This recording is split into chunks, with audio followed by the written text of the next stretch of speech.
तो नाज़रीन, ये थे हमारे साथ ईशान परमार जो कि तफसीलात दे रहे थे।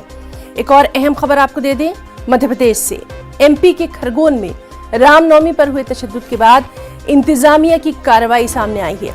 खरगोन में 8वीं और 9वीं के इम्तिहान मुलतवी कर दिए गए हैं। कॉलेज के अंडर ग्रेजुएट और पोस्ट ग्रेजुएट इम्तिहानात को मुलतवी कर दिया गया है। तमाम एमपी पुलिस एहलकारों की छुट्टियां भी मनसूख कर दी गई हैं। एक और अहम बात कि इंतजामिया की कार्रवाई में कल 16 मकान और 29 दुकानों को मुनहदिम किया गया था। अब तक 11 एफआईआर दर्ज की गई हैं। तो अहम खबर एमपी के खरगोन से, जहां रामनवमी पर हुए तशद्दुद के बाद इंतजामिया की कार्रवाई लगातार जारी है। 8th और 9th के जो एग्जाम थे उनको मुलतवी कर दिया गया है। कॉलेज के अंडर ग्रेजुएट पोस्ट ग्रेजुएट इम्तिहान भी मुलतवी कर दिए गए हैं। सबसे अहम ये कि सिक्योरिटी को लेकर जो तमाम एमपी पुलिस एहलकारों की छुट्टियां थी उन्हें कैंसिल कर दिया गया है। कल 16 मकान और 29 दुकानों को मुनहदिम किया गया था।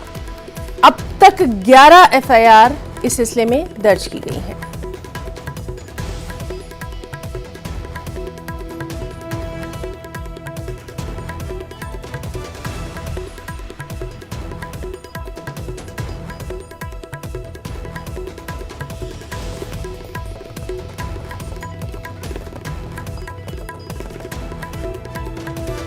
और चलिए सीधे रुख करेंगे हमारे साथी आशुतोष का। आशुतोष, आपसे जानना चाहेंगे, लगातार एडमिनिस्ट्रेशन की इंतजामिया की कार्रवाई जारी है, क्या कुछ तफसीलात, डिटेल्स?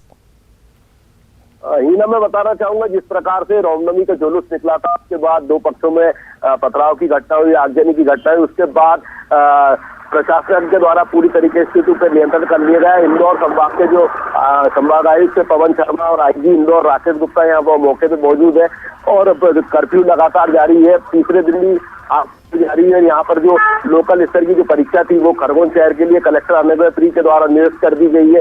जिले के जो प्रभारी मंत्री है, मध्य प्रदेश के कृषि मंत्री है कमल पटेल, वो आज वो भी पहुंच रहे हैं और वो पहुंचने के बाद दोपहर में अधिकारियों से बैठक लेंगे और क्षेत्रों का जायजा करेंगे।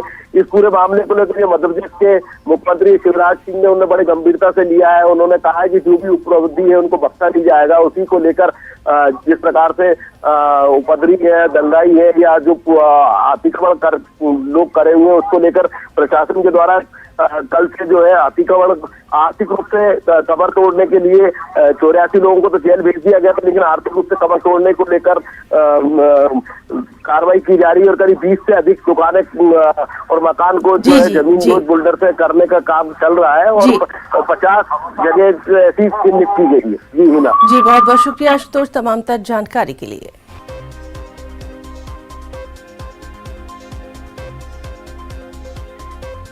और वहीं खरगोन तशद्दुद पर कांग्रेस के सीनियर लीडर दिग्विजय सिंह ने ट्वीट किया। अपने ट्वीट पे उन्होंने पूछा कि क्या खरगोन इंतजामिया ने लाठी तलवार जैसे हथियार लेकर जुलूस निकालने की इजाजत दी थी।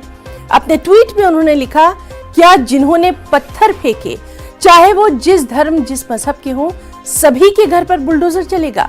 शिवराज जी मत भूलिए, आपने गैर जानिबदार होकर हुकूमत चलाने का हलफ लिया है।